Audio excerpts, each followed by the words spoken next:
Гүнрийг буддийн мандлыг виртуал орчинд шилжүүлэх боломжийг Владимир Потанины нэрэмжит буйны сангийн төслийн уралдаанд үндэсний музей оролцсноор амжилттай гүйцэтгэлээ. Энэ санаачлагыг хэрэгжүүлэхэд музей, буриадын залуу уран бүтээлч дизайнерууд, мэдээллийн технологийн мэргэжилтнүүд хамтран ажиллажээ. Я думаю, создание такого приложения. Энэ төрлийн виртуал аяллаа аппликейшн хийх нь үзэгч, музейн зочидтой амьд харилцан яриа өрнүүлэх, орчин үеийн технологиг ашиглах нэг хэлбэр юм. Залуу болон ахмад үеийн хооронд соёлын харилцан ойлголцлын гүүр нь олж байна. Ну, примерно год. Виртуал аяллаар зочлагчид 19-р зууны сүүл 20-р зууны их үеийн буриадварчуудын гараар бүтсэн нууцлаг ертөнцид нэвтрэх боломжтой. Энд мандлын төрслөл бүрийн нарийн хэз, бэлгэдлийн утга учирыг мэдрэхээс гадна буддын шашны гүн ухааны илүү гүн ойлголттой болох юм. Гүнрэг мандлын тусламжтайгаар бид сүнсийг өөр ертөнц рүү үүдэх зам үйлүүдийг гүйцэтгэдэг.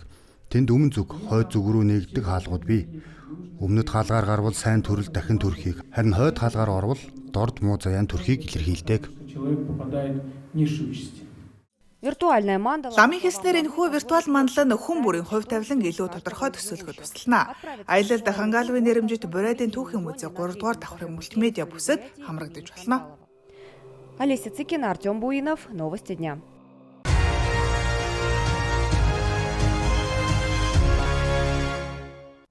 Улаан хотын төв хэсгийн чухал байрлалуудын нэг бол Нарангийн эргийн хэсэг юм. Энд байгаль театрын хажууд шинэ талбай бий болохоор төлөвлөгдсөн. Бидний одоо зогсож буй энэ газар ирээдүйд төв театрын талбай болно. Энэ нь улаан үдийн иргэд болон жуулчдын сонирхлыг татах газар болж хотын төв хэсгийн нэрийн удас болж чадна. Энэхүү бүтээн байгуулалт мастер төлөвлөгөөний хүрээнд хэрэгжиж байгаа. Мөн Орос улбаны улсын ерөнхийлөгчийн тамгын газрын орлогч дарга Максим Орешкинд Байкал театрын барилгын явцыг танилцууллаа. Одоогоор барилгын явц 25%-тай байна. Та бүхэн анхаарлаа хандуулна. Энэ цагиргуудыг тавьсан байгаа. Энэ бол газрын түвшийг нэмэгдүүлэх ажил юм а. Газрын дор хусны асуудлыг өөрчлөн тооцоолсон. Театр үерт автахгүй, суул төгөхгүй байхаар шийдсэн. Энэ оны эцэст дулааны хамгаалтын ажлыг дуусгаж дотоод засал эхлүүлэхээр төлөвлөж байна. Барилгыг 2026 онд бүр ашиглалтанд оруулна. Мөн төлөөлөгчид бусад бүтээн байгуулалттай газар дээр нь танилцсан юм. Үүнд Гостиньеряды худалдааны зохицолбор, 760 хүүхдийн судалтай сургууль, мөн Улаан хот орон сууцны хороолол багтаж байна. Хөгжлийн төлөвлөгөө хэрэгжиж эхэлсэн. Пик компани амжилттай ажиллаж байгаа. Үүнтэй зэрэгцээд хөрш газрууд сонирхож эхэлсэн. Красноярск, Ирхүү, орон нутгийн хөрөнгө оруулагчид ирж байна. Тэд зөвхөн орон сууц биш, эдийн засгийн бүхий л бүтээн байгуулалтад оролцож байна. Эхний орон сууцны барилга 2027 оны сүүлчээр ашиглалтанд орно. 619 орон сууцтай байх бөгөөд нийтдээ 13 шинэ барилга баригдана.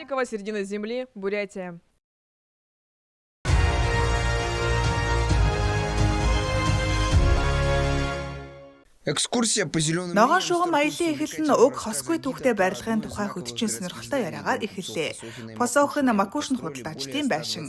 Уг барилгыг 120 гаруй жилийн өмнө эклектик хэв маягаар барьжээ. Одоо түүхийн музейн салбар байрладаг энэ байшингийн түүхийг сонссны дараа аялагчид ногоон шугамаар цааш үргэлжлүүлв. Ирхүүгийн төв гудамжаар алхаж шинэ мэдлэг хуримтлуулж байгаа нь оршин суугчдын, жуулчдын сэтгэлийг тогтлоож байлаа. Өнөөдрийн хөтөч Анастасия мэдээллийг маш сайхан хүргэсэн. Тэрний яриаг сонсоход тун таатай байлаа. Ногоон шугамын өдөр жил бүрийн уламжлалт арга хэмжээ юм. Жуулчид, аялал жуулчлалын мэргэжлийн оюутнууд, тур операторууд энэ үйл ажиллагаанд идэвхтэй оролцдог. Ирхүү хотыг аялал жуулчлал, соёл, боловсролын төв болгон төлөвшүүлэх зорилготой. Хотоо мэдэх гэж аялалд явдаг оршин суугчид харьцангуй цөм. Гэхдээ жил ирэх тусам нутгийнхан өөрсдөө сонирхох нь нэмэгдэж байгааг анзаарч болно. Хачирхалтай нь бид энд амьдардаг мөртлөө заримдаа зочдоос бага мэддэг байх нь бий. Өнөөдөр Анастасиягийн хийсэн аялал үнэхээр таалагдлаа. Ирхүүгийн жуулчны мэдээллийн төвд жуулчид ирэх үед бид ногоон шугам маршрутын тухай заавал хэлдэг. Учир нь хинч дагаж аялж болох үс маршрут юм. Аудио хөтөч хүртэл байгаа шүү. Зеленая линия включает в себя самые Ногоон шугам нь олон төрлийн чиглэлтэй Иркутск ба боловсрал, экспедиц Иркутск, Сүмүүд Иркутск, худалдаачдын эрхүү, театрын эрхүү гэх мэт. Эдгээр маршрутын талаарх мэдээллийг жуулчны мэдээллийн төвөөс авч дараа нь заавал аялал бүртгүүлээрэй. Та харамсахгүй шүү. Александр Гаврилов, Юрий Рябчиков. Специально для программы «Новости».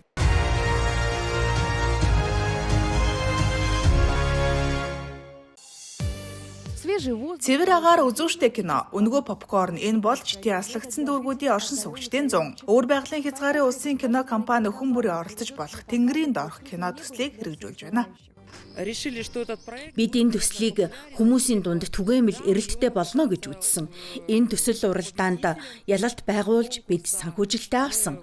6 дугаар сарын 1-ээс 8 дугаар сарын 31 хүртэл хотын алслагдсан бүсүүд төмөр замын, Ингодын, Черновын дүүргүүдэд хэрэгжүүлнэ. Санхүүжилтийн хөрөнгөөр том хэмжээний лед дэлгэц худалдаа авч кинонуудыг гаргах болно. Кино жагсаалт өргөн хүрээтэй. Эх орны дайны тухай уран сайхны киноноос эхлээд нөхөрлөл хайр дурлалын тухай сонгодог зөвлөлтийн бүтээлүүд багтжээ. Манай кинонууд зөв киноны ангилал багтдаг. Бид өөрсдөө урьдчилан үзэж мэддэг кинонуудаа сонгосон. Хүүхдүүдэд урам зориг өгөх, ухаалаг санаа агуулсан, сургамж өгөх үз, бүтээл юм. Зүгээр л буудалцдаг, блокбастер бишээ. Харин ухаарал хайрладаг эерэг кино байгаа. Тэнгэрийн дор кино төсөл 6 дугаар сарын 2-нд эхэлсэн. Уурхай ажилчдын паркт Африк хэмээх гэр бүлийн кино үзүүлнэ. Мөн хүүхдүүдэд зориулсан тоглоомын хөтөлбөр болно.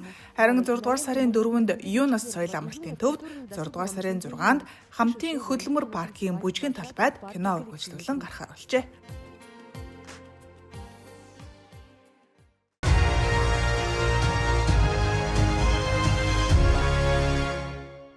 живущие в 20 21-р зуунд амьдарч байгаа бид хэдийн камерт дассан. Камер биднийг утас, компьютер, дэлгүүр, гудамжинд дагаж байдаг.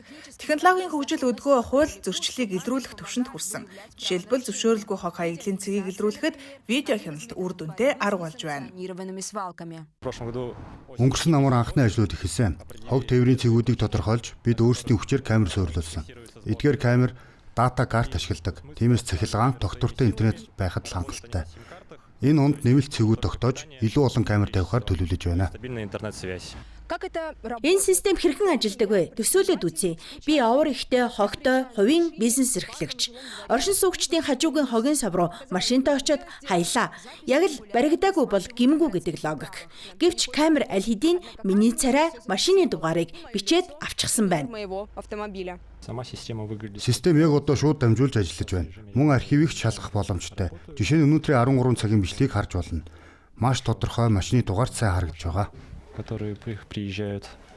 Записи регулярно просматривают. Эдгээр бичлэгийг хотын захиргаан тогтмол шалгана. Хэрв зөрчил илэрвэл тухайн машины мэдээллийг Якутскийн захиргааны комист шилжүүлж зөрчил гаргасан этгээдэд хариуцлага тогтсноо. Привлекает нарушителей к ответственности. Хариуцлага хүлээлгүй яах вэ? Чанга шүү. Албан тушаалтанд 10,000-аас 30,000 рубль.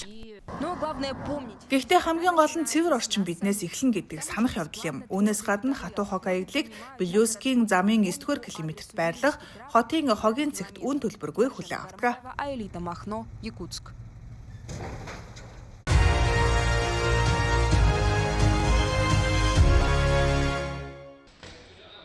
Удары ногами, руками и даже... Хөл гар өвдгөөр цохих техник. Энэ бол уран зөгнөлт кино биш, харин хятадын медиа корпорацийн зохион байгуулсан тэмцээн юм. Шууд амжуулалтаар хүнтэй төстэй роботууд тулааны өндөр ур чадвараа харуулсан бөгөөд тэднийг 4 инженерийн баг алсын удирдлага болон дуу хоолой командаар удирдах байлаа. Управления и голосовых команд. Миний нүд нээгдлээ штэ. Манай улсын робот техник ийм өндөр түвшинд хүрсэн гэж огт төсөөлөөгүй. Роботуудын хөдөлгөөн маш нарийн болсон байна. Хүнтэй төстэй роботуудыг өдөр тутмын амьдралд ашиглах боломж маш их байгаа гэдэгт итгэлтэй байна. Роботов в повседневной жизни очень широк. Суньбоянь менеджер. Энэ арга хэмжээнд хамтран оролцсон робот үйлдвэрлэгч Unitary Robotics компани маркетингийн менежер Сүн Боён хэлэхдээ энэ тэмцээний гол зорилго нь роботуудын хөдөлгөөний тогтвортой байдлыг шалгах байлаа гэжээ. Учир нь өдөр тутмын хэрэглээнд оруулахад энэ бол зайлшгүй шаардлага юм. Повседневную жизнь. Эдгээр тэмцээнүүд нь бидэнд ямар сайжруулалт хэрэгтэйг ойлгоход тусалдаг. Бид 3-5 жилийн дотор энэ чиглэлд томоохон ахиц гаргана гэж найдаж байна.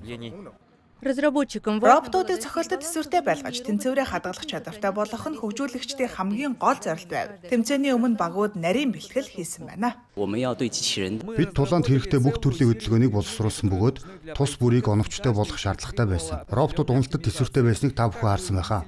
Энэ бол хөдөлгөөний алгоритмыг сайжруулсны шууд үр дүн юм а. Это прямой результат тех улучшений, по прогнозам объем Судалгаагаар 2030 он гэхэд хятадын хүнтэй төстэй роботын зах зээлийн хэмжээ 120 тэрбум $. Хүрнэ. Тэмцээний зохион байгуулагчид энэхүү үйл явдлыг зөвхөн сонирхолд татах шоуд үгүй, роботуудыг сайжруулах, тэднийг хэрэглэх шин салбарыг нээх чухал алхам гэж үзэж байна. полезны. Юлия Жен, Гоша Ю, CGTN.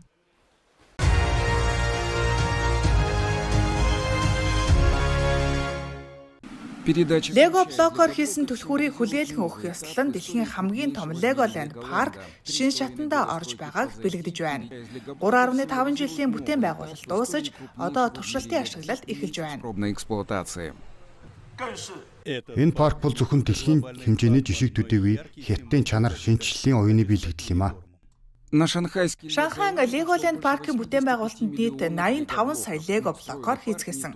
Харин нийт бүтээн байгуулалт үүгээр хязгаарлагдаагүй. 45 хөл бөмбөгийн талбайтай тэнцэх хэмжээтэй талбайд 8 сэдэвчилсэн бүс, 75 интерактив наадгай, галзуу хулган шоуны талбай зэргийг байгуулжээ. Төслийн ажилд 15 орны 10,000 гаруй дизайнер, инженер, барилгачин оролцсон байна. Шанхай Legoland бол 2 наснаас 12 нас хүртэлх хүүхэдтэй гэр бүлүүдийн заавал очих газар болно. Энэ бол янцын мөрний бэлчирт баригдж буй анхны гэр бүл чиглэсэн парк. Тэр утгаараа Шанхай хотын жуулчлалыг ялангуяа Жиншан дүүргийн хөгжлийг дэмжинэ. от 10 Дэлхийн бусад 10 Legoland-аас ялгарх онцлог нь хятадын соёлын өнгө төрхийг тусгасан явдал юм. Жишээ нь нэгэн бүсийг Monkey Kid хэмээх баатарт зориулжээ. Энэхүү баатар нь алдарт баруун этгээдэд зурчсан тэмдэглэл романы гол дүр Сүн Үкүнаас санаа авч бүтээгдсэн юм а. Хүүхдүүд дэлхийд даяар адилхан л тоглодог. Гэхдээ бид хятадын соёлыг нэвтрүүлэхийг хичээж байгаа. Мөн хятадын зугаа цэнгэлийн салбарын туршлагыг хүрээлэнгийн дизайн тусгасаа. взрослый билет. Шанхай Legoland-ийн том хүн нэг удаагийн тасалбарын үн $83. Харин хүүхдийнх нь 20% хямд. Нэг жилийн дотор 2.5 сая хүртэлх хүн зочлон гэж тооцоолж байгаа юм байна. Одоогоор Хятадд Шинжэн, Чиндүү хотуудад 2 шинэ Legoland баригдаж байна. Хятад улс одоо дэлхийд 2 дугаарт бичигдэх сэдвт паркуудын зах зээлтэй орон болсон бөгөөд жил бүр тэдгээрт хандлт хэдэн 10%-аар өсөж байна. Десятки процентов в год. Алексей Кан, Линань, CGTN.